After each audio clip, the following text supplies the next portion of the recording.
Farmers have been advised to reduce the use of antibiotics in livestock production to increase their export volumes. The World Animal Protection Organization says the high use of antibiotics in animal production in the Kenyan market is compromising the country's food safety.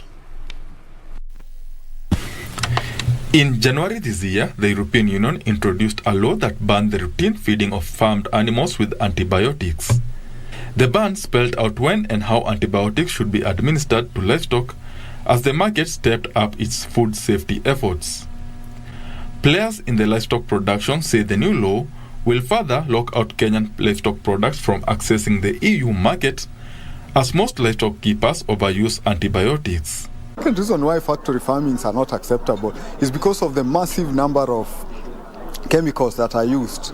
Those chemicals that are used in that production system end up having residues in the food, and that then causes illness when people then consume that food.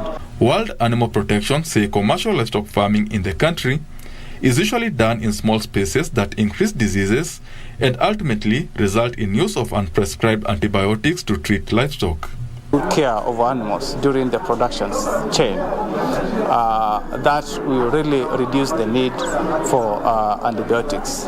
AMR is a key concern globally.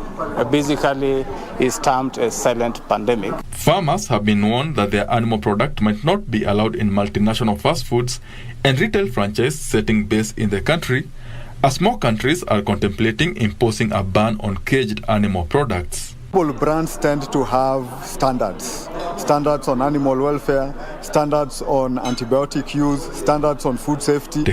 The organization wants the government to only license commercial production of livestock to individuals with large farms to minimize disease spread and increase food safety. Benson Roba reporting for Lunchtime News.